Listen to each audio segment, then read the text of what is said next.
Before we jump into today's video, I just need to say something, and it may rub you the wrong way, but that's not my intention. I just want to say how it really pains me to see how many brothers feel they can't stop watching porn after being given an Islamic copy and paste response or some ChatGPT manly advice. Because they sincerely do all the things over and over and then eventually relapse. And because they were very sincere and still couldn't quit, it made things much, much worse. Because now they feel because they've tried everything and still can't stop, they must be fundamentally broken. They feel like a hypocrite.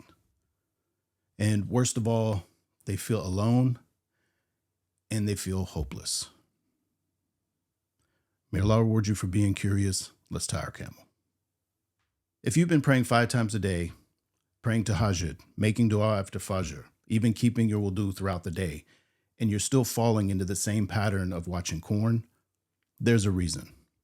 Something is happening in your nervous system that salah alone isn't reaching. A study in the UK surveyed over 1,000 Muslim men and found that over 83% of them watched porn, with half of them saying they were addicted.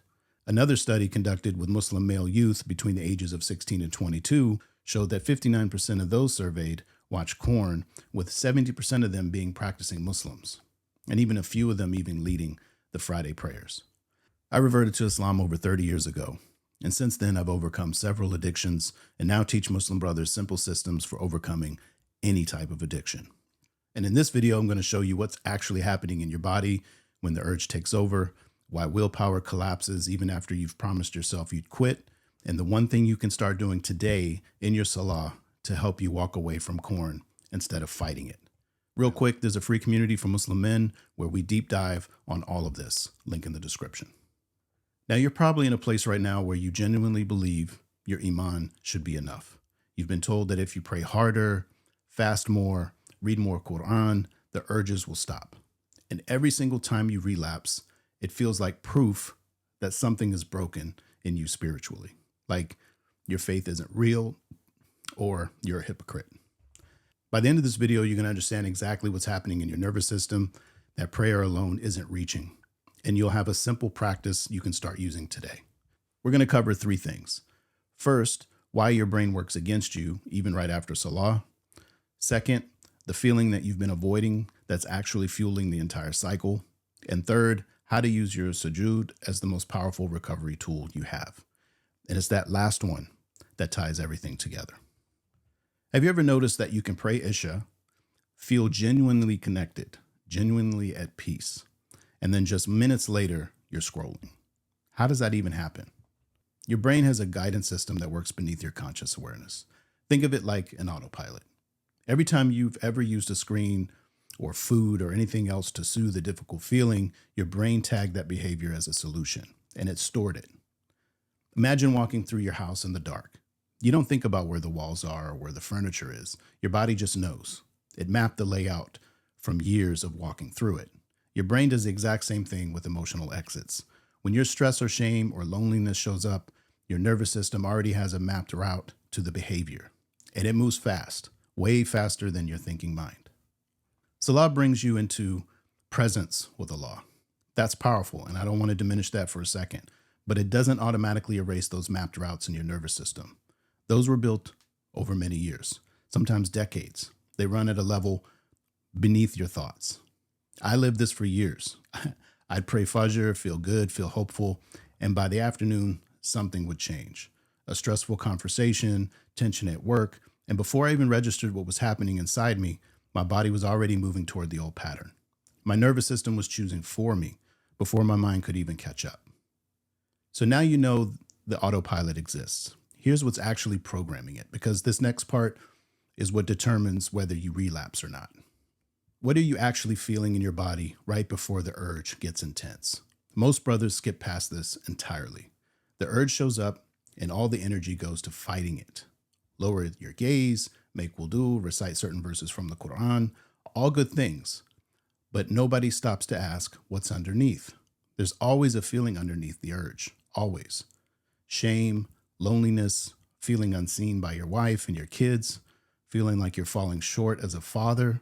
Sometimes it's boredom, but the kind that's actually covering something deeper, like grief or emptiness.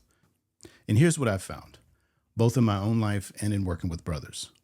The feeling you keep avoiding is the thing that's actually fueling the whole cycle. When you refuse to feel it, your body doesn't let it go. It stores it. Pressure builds, and your nervous system finds the fastest relief valve available. Picture a pot on the stove with the lid clamped down. Pressure builds until something gives. But if you lift the lid even a little, the steam's able to move through on its own. Your emotions work the same way.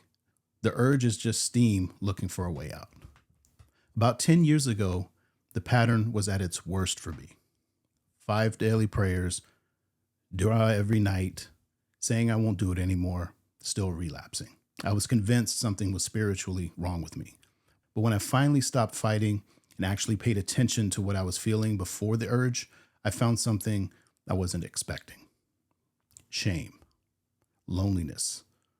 I was surrounded by my family, but emotionally disconnected from all of them. And instead of feeling that loneliness, I was bypassing it completely, going straight from discomfort to behavior every single time. Brothers, if this is landing for you, there's a free community where you can go much deeper on all of this. No judgment, just brothers who get it. Link in the description. So the next time you feel that pull, before you do anything, put your hand on your chest and ask yourself one question. What am I actually feeling in my body right now? If the urge didn't exist, what would I have to feel? Is there tightness in your chest, heaviness in your stomach, tension in your jaw? That sensation is information. Your body has been trying to send it to you for many, many years. Remember at the start I said there's one thing you can do inside your salah that most brothers have never tried? Here it is. When was the last time you noticed what's physically happening in your body during sujood? Most brothers approach salah as something that happens in the mind, focusing on the meaning, concentrate on the words, and that matters, but your body is in that prayer too, and it's holding everything you've been avoiding all day. Sujood is the most surrendering physical position you can be in. Forehead on the ground, defense is down. So next time you pray, when you go into sujood, pause after the du'as, just for a moment. Scan your body. Notice what's sitting there. Don't try to fix it or make it go away. Just notice it and stay with it for about an extra 10 seconds. What happens is your nervous system starts processing the feeling that's been building pressure all day.